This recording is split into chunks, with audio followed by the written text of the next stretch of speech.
Buenas noches, ¿qué tal? Yo soy Paolo Benza y esto es Debate, el podcast de coyuntura de sudaca.pe.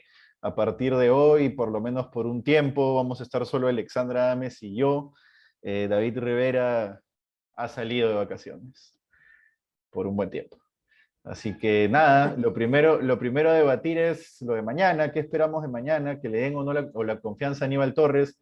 Pero más de qué esperamos, yo ya ahora sí prefiero dar una opinión de si deberían o no deberían dársela, y en esa me voy a quedar, porque no tengo suficientes herramientas para determinar si se la van a dar o no se la van a dar. Pero sí te diría que creo que se la deberían de dar. Se la deberían de dar y deberían hacer lo que están planeando hacer, y vamos a discutir en el segundo bloque, que es censurar a ministro por ministro. Primero censurar a Hernán Condori lo más pronto posible, el ministro de Salud, y ahí seguir censurando ministro por ministro, uno por uno, para que el gobierno sepa que tiene que poner a ministros que pasen en la valla política, porque lamentablemente esto es hacer política. Y si el gobierno no entiende que tiene que poner ministros que sean aceptados por la oposición, y no estoy diciendo que la oposición sea pues una oposición que no tenga afanes de vacar al presidente, pero ese es el juego que les han planteado. Y hasta ahora, la oposición no ha censurado ministros o no se ha bajado ministros como se la bajó la oposición fujimorista sin ninguna razón. La oposición fujimorista le ponía la mira a todos los ministros de educación sin ninguna razón válida para ponerles la mira. Hernán Condori, por supuesto, ya lo vamos a hablar en el segundo bloque, pero por supuesto que hay razones para ponerle en la mira. Juan Silva, por supuesto que había razones para ponerlo en la mira. Carlos Gallardo, por supuesto que había razones para ponerlo en la mira. Entonces, ese gobierno va a tener que entender que tiene que poner ministros que pasen el filtro político del Congreso. Y eso va a pasar bajándose ministro por ministro, cada uno de los ministros que sea justificado bajarse. Y cuando intenten bajarse a un ministro, no sé, pues llamémosle, un ministro, me invento, el ministro de X, que no esté justificado bajarlo, entonces en este podcast yo diré, no es justificado que se vaquen a ese ministro. Pero por ahora creo que deberían llevar esa estrategia, que está más que sencilla, ¿no? Y que el Congreso, hoy había el almirante Montoya en el canal N diciendo, también vamos a hablar en otro bloque, ¿no? Pero hoy había el almirante Montoya diciendo que no sabía por qué no se estaban uniendo a su moción de vacancia, si es que la marcha había sido multitudinaria. Entonces el Congreso lo que tiene que entender es que tiene que hacer una labor sensata hoy. Y la labor sensata hoy, la labor de la persona que pronostica jugadas hacia adelante, y la labor de la persona, en este caso es una colegiatura de personas, pero en fin, la labor de la persona que toma decisiones inteligentes es, vamos a hacer lo que corresponde, que es darle el voto de confianza a Aníbal Torres, esperar, censurar ministro por ministro, y esperar a que haya una razón suficiente o para bajarse al gabinete Torres, que no la hay en este momento como para, en términos estratégicos, para gastar la vale plata me refiero, hay miles de razones por las cuales bajarse al gabinete Torres, o lo más importante, que es el objetivo final, ya entiendo incluso de un amplio sector de la gente, no el objetivo, pero sí que lo van a aprobar, que es la vacancia. ¿Cómo lo ves, Ale? Eh, pues, a ver, mira, antes de empezar el análisis, Paolo, yo quería decir una cosita, una aclaración sobre el día viernes, porque dije unas cosas en el podcast del día viernes sobre que Odebrecht financiaba a IPIS, al Instituto de Prensa y Sociedad. Y me hicieron la aclaración, me dijeron que no es que Odebrecht financiaba a IPIS, ojo, ahí ha sido totalmente un error o una mala información mía. Lo correcto era decir que Odebrecht en su momento, cuando todavía no se sabía pues qué cosa estaba detrás, ¿no? de todo esto, Odebrecht lo que hizo fue financiar un premio, ¿no? A la investigación periodística. Y bueno, esta periodista que me llamó la atención, digamos, por decir algo que no era correcto, me pidió por favor que lo aclare, y bueno, cumplo con aclarar y pedir las disculpas del caso, porque no he querido para nada mal informar, sino que en líneas generales más bien lo que yo quería decir es que, a pesar de que Odebrecht intentó inclusive de esa manera, digamos, meterse con la prensa igual generó destapes importantes, y gracias a eso pues varios están en procesos o inclusive, o sea, en juicios y inclusive en la cárcel, ¿no? Entonces, en conclusión, mi comentario del viernes iba más por el lado de lo importante que es la investigación periodística y los destapes de corrupción en toda esta lucha que tenemos hoy en día frente al copamiento, digamos, del Estado por mafias de esta envergadura, ¿no? Cierro paréntesis, gracias Paola por eso, y bueno, regreso a tu pregunta y al comentario que nos trae al debate del día de hoy, y es sobre si se debería o no debería dar la confianza. Pues entiendo tu argumento y estoy de acuerdo con lo que dices. Sin embargo, yo insisto en que creo que los ministros que están ahí no están a la altura de lo que realmente necesita el país y pienso que no se le debería dar la confianza. Yo creo que sí se la van a dar. O sea, yo creo que la aritmética está para que le den la confianza y la estrategia más bien va por ir censurando ministro por ministro, como tú dices, al mismo tiempo que se va generando, digamos, se va calentando ese momentum para que se pueda dar la vacancia. Creo que la vacancia también ya es un hecho que va a suceder este año, pero no necesariamente en el corto plazo, ¿no? El tema, Paolo, es que cuando ese camino de censurar ministro por ministro para que el gobierno se dé cuenta, no sé si sea tan efectivo, porque ya se ha tratado de hacer y no, el gobierno no está reaccionando. Pareciera que el gobierno no le interesa realmente si le cambian o le piden sacar a un ministro porque saca a uno y pone a otro igual o peor. Entonces, no sé qué tanto sea la solución remover ministros cuando el problema es ahí en la cabeza, digamos, que lo que quiere es copar estos puestos claves del Estado pues para que se pueda implementar toda esta maquinaria mafiosa, digamos, a favor de intereses particulares, ¿no? Bueno, pero yo no creo que lo que haya que hacer es labor de docencia con el, valga la redundancia, profesor presidente que tenemos, sino lo que creo que tendrían que hacer es censurarle ministro por ministro para dejarlo sin opciones y que el tipo diga, bueno, ya no tengo mucho que poder hacer, tengo que poner a alguien que me lo vayan a aceptar en el Congreso, ¿no? Simplemente por dejarlo sin salidas. Creo que esa es la forma. Mañana mismo deberían empezar a gestionar la interpelación y censura del nuevo ministro de Transportes y esperando haciéndolo con tiempo, por supuesto, debido proceso para llegar al punto y censurar. Y así sucesivamente. Y pondrán a otro peor, se le censura también. Y así sucesivamente, porque si ya estamos entre Guatemala y Guatepeor, yo creo que lo que tiene que hacer el Congreso es, uno, ejercer su rol de control político real, no como el Congreso Fujimorista con PPK, que era un rol de control político inventado. Ejercer su rol de control político, uno, ganar algo de respaldo digamos, estamos cumpliendo una función, le estamos bajando ministros que no sirven, nadie lo va a ver como solucionistas por bajarse un ministro como Juan Silva que cayó, y nadie lo va a ver nadie lo va a ver como solucionista por bajarse un ministro como Hernán Condori, que quede claro, ¿eh?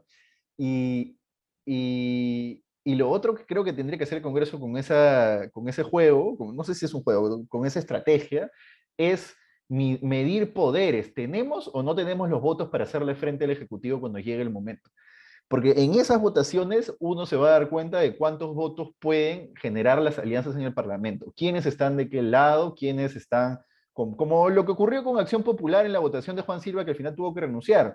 Al final ahí se termina viendo si es que cuentas o no cuentas con Acción Popular, vas formando coaliciones, tú para acá, tú para allá, y así se van alineando los poderes para que llegue la votación y la cosa no sea desordenada. Lo único que yo quisiera de este camino, que yo creo desde el 7 de junio del 2021 que conduce a la vacancia de Pedro Castillo, pero bueno, me puedo equivocar y eso no estaría mal. Lo único que yo espero de este camino es que sea con orden y que no haya caos y que se termine saliendo en la vía democrática. Pero bueno, Sí, Alex, pues. ¿quieres decir algo más? Pasamos a lo de Hernán Condori, No, creo. sí, sí, pasamos. Hernán Condori se va a... Acá tengo la noticia. Pleno del Congreso debatirá censura del ministro de Salud Hernán Condori este jueves 10, 2 días después del voto de confianza.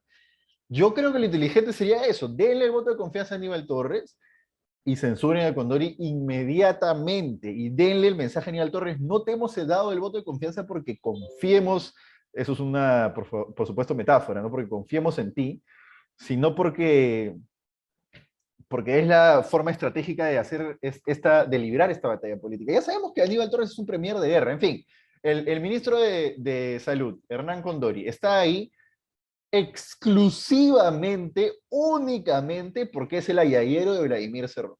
No hay otra razón para que el tipo esté ahí. No la hay. Digamos, no le hemos encontrado, por el contrario, hemos encontrado una serie de razones como que promocionaba el agua racimada y que sigue diciendo que se metió a Google y ahí encontró las bondades del agua racimada. No hay razones para que el tipo sea ministro de Salud. y está claro de que le ha renunciado toda la plana dirigencial de todos los altos mandos del ministerio, han renunciado porque se han dado cuenta de que su intención es copar, como el ayayero de Vladimir Cerrón, lo que llega a hacer es lo que hace Vladimir Cerrón, o lo que hizo Vladimir Cerrón en Junín, copar. ¿Por qué tenemos que seguir manteniendo eso en el sector salud? Habiendo renunciado a la encargada de inmunizaciones, etcétera. No tiene ningún sentido. Es irreal pensar que todos esos funcionarios de carrera en el Estado, o bueno, de más o menos carrera, decidieron ponerse de acuerdo, perder sus puestos por los cuales han trabajado años, simplemente para molestar al gobierno y discriminar al presidente porque son racistas. Es estúpido. Entonces, para concluir, ¿no? Para resumir, ¿tienen que censurar al ministro de Salud? Sí, y tienen que hacerlo el jueves mismo, de una vez, y si es que viene uno igual o peor de Perú Libre, a hacer exactamente lo mismo. ¿Cómo lo ves, Ale? No, igual que tú, ¿no? Yo creo que el solo hecho de tener un ministro de salud de, de ese calibre, digamos, es un motivo suficiente incluso hasta para no darle la confianza a todo el gabinete, porque es no darle la confianza al premier, porque lo que te está diciendo, o sea, ¿qué mensaje está dando el premier cuando pone a un ministro así, ¿no? Eh, pero, mm, pero yo creo que, claro, el camino que se va a seguir, como dices, es el de la censura ministro por ministro.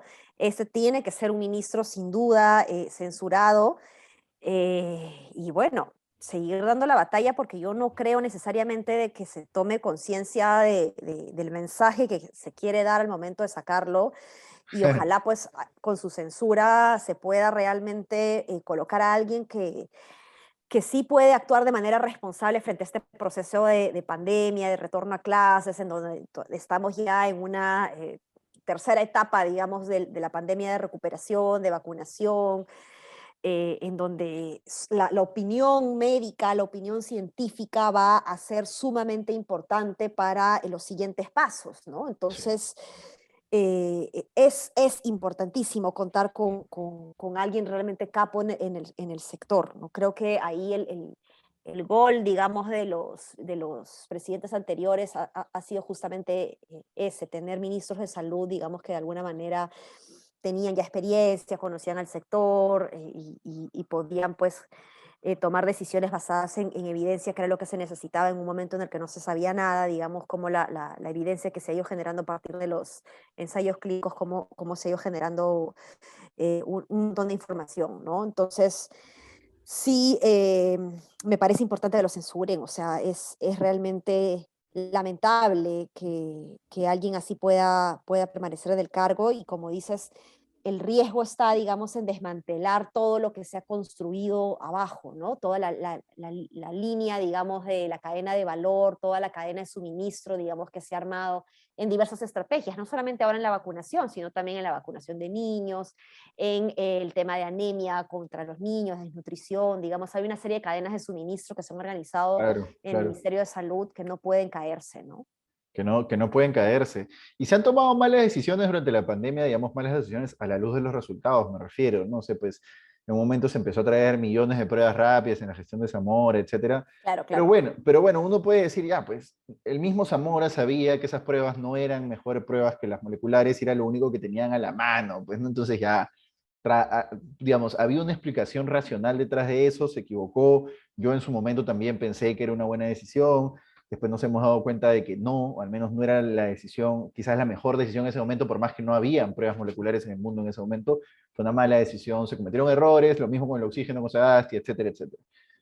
Pero eso, y hemos tenido miles de muertos en pandemia, el peor resultado mundial, pero eso no es lo mismo que lo que tú estás diciendo, pues porque es una decisión que se toma sobre información que se va conociendo en el momento, y tienes que tomar decisiones difíciles, duras, te equivocas, por supuesto, pero otra cosa es desmantelar el aparato que hace que las cosas funcionen, ¿no? Porque finalmente el aparato se mantuvo, una organización, y cuando se trajeron las vacunas, se vacunó. Y la vacunación llegó a todos y la gente se vacunó y después la tercera ola pasó como un chapuzón, que era lo que necesitábamos en este país que ha sufrido tanto. Entonces, eso fue posible porque había una estructura en el sector público, sobre todo en el Ministerio de Salud, que permitió que funcionarios responsables generaran lo que el sector salud sabe hacer, vacunar.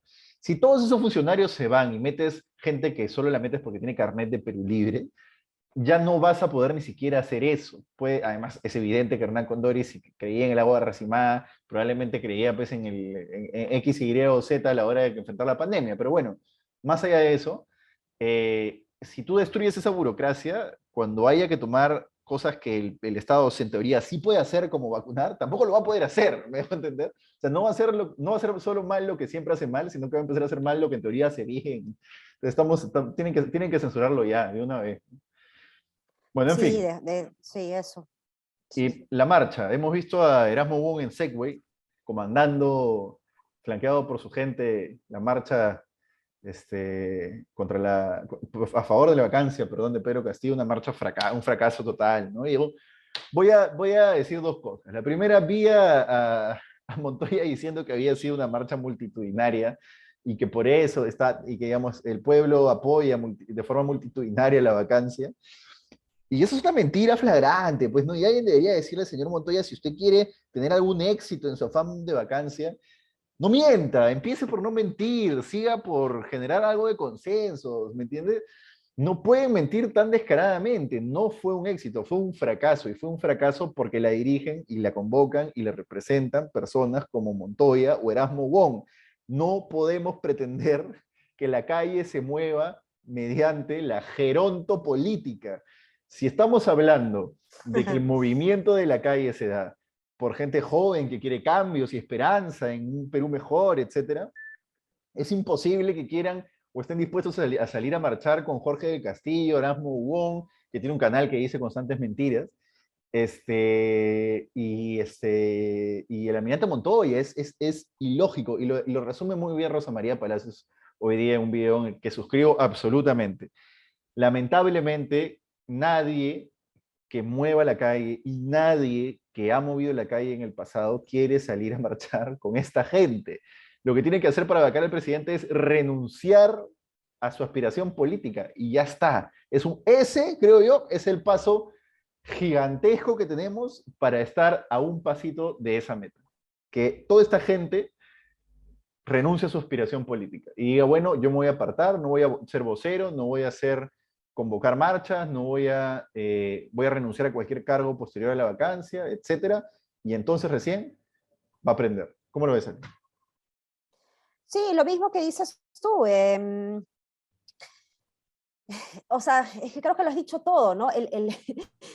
El tema es que luego se preguntan estas personas por qué no fue tanta gente, ¿no? Y es Sí, que es muy difícil que gente que esté a favor de la integridad pública, que haya luchado tantos años contra la corrupción y que haya marchado tantas veces contra la corrupción, hoy salga a marchar con gente que de alguna u otra manera ha estado también muy vinculada a la corrupción. claro. Entonces, genera, pues, es su sola presencia, ¿no? De estos actores genera mucho rechazo. Entonces, tienen que dar un paso al costado. Yo creo que por el bien de sus partidos, en el caso de que bueno, algunos ya no tienen partidos inscritos, digamos, o formales, pero seguramente con muchas ganas de formar nuevos, tienen que ver la forma de movilizar, digamos, a los nuevos posibles cuadros de sus entornos, de sus partidos y realmente apuntar por una limpieza con nuevos rostros, ¿no? El tema es que los rostros ya conocidos están manchados.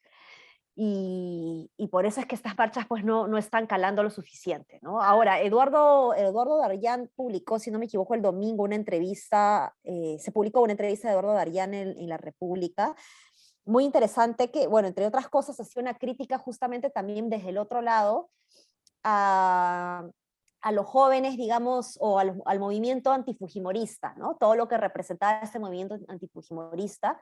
No sé si tú recuerdas, Paolo, pero yo en algún momento de la campaña yo hablaba mucho de que ese movimiento antifujimorista era una especie de casi forma de vida, digamos, pro integridad, pro democracia, digamos, y que les era muy difícil pues tener que optar por una elección a favor de Keiko, digamos, ¿no? Entonces que por eso se inclinaban, digamos, a Pedro Castillo, que Keiko generaba más rechazo por eso. Sin embargo, en la entrevista que se le hace a Eduardo Darllán, él dice cuántos de estas personas eran realmente pro integridad, pro democracia y cuántos eran solo antis, ¿no? y eso también es algo que debería llamar nuestra atención, ¿no? O sea, sin duda, estos personajes que tú has nombrado y que han estado en la marcha organizándola generan muchísimo rechazo porque Claro, no representan claro, necesariamente la integridad pública, ¿no? claro. Pero por otro lado, ¿dónde están los jóvenes que salían a marchar, digamos, realmente indignados por todo lo que se estaba viviendo en su momento, ¿no? ¿Por qué ahora no salimos a las calles como antes? Entonces creo que esa es una reflexión también que debemos hacernos. Sí, correcto, correcto. Oye, para terminar, quiero... Alonso Zambrano, reportero de Hildebrand en sus 13 ahora, ha resumido algunas de las reivindicativas, entre comillas, él pone frases que dijo el titular del Ministerio del Interior, Alfonso Chávarri, por el Día de la Mujer, que es mañana. Y voy a leer ya, para que los oyentes no piensen que estoy tergiversando. Considero a la mujer el factor primordial en la vida del hombre. El éxito de los grandes hombres es gracias a la mujer, que es su complemento.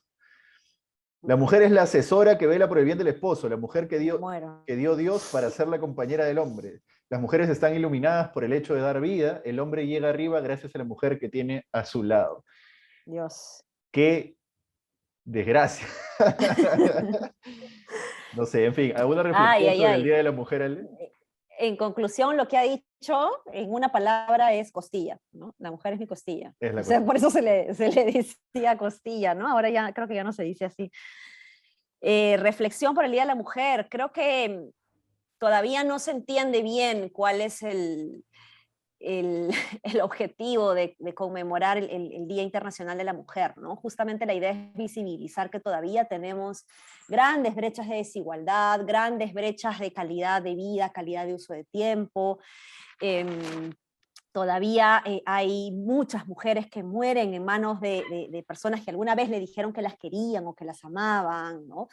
Y la violencia pues finalmente existe y ha estado existiendo, digamos, en el caso del Perú, 1 de cada 3 mujeres ha sido víctima alguna vez en su vida, ¿no? Por parte de su pareja de cualquier tipo de violencia y eso es realmente preocupante. Entonces, la idea de mañana es no celebrar, sino reflexionar sobre lo que hemos avanzado. Creo que sí hay que celebrar en lo que hemos avanzado. Ya las mujeres podemos votar, ¿no? Hay mujeres que han muerto en marchas porque no podían votar, ¿no? Han dado su vida para que ahora nosotros podamos votar, ¿no?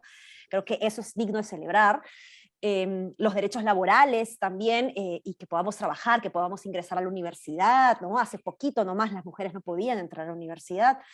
Y creo que eso es algo muy bueno para celebrar, pero también es una fecha para reflexionar sobre todavía el largo camino que nos queda hacia la igualdad. Y así que espero pues que mis amigos que me suelen mandar mensajes en el Día de la Mujer, digamos, reflexionen un poquito sobre lo que mandan, porque acá yo te confieso que tengo un chat con varias amigas feministas que se activa el día 8, en donde ponemos los peores saludos por el Día de la Madre que hemos recibido, ¿no?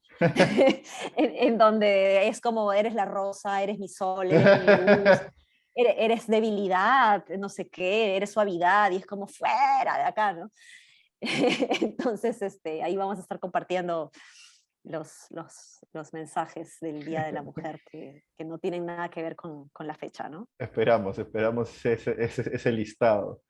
Bueno, nada, eso, ha sido todo por hoy. Nos reencontramos mañana ya con Ale moderando. Y nada, no se olviden de escribirnos, comentarnos y decir de qué quieren que hablemos, como siempre. Un abrazo, chao, chao, hasta mañana.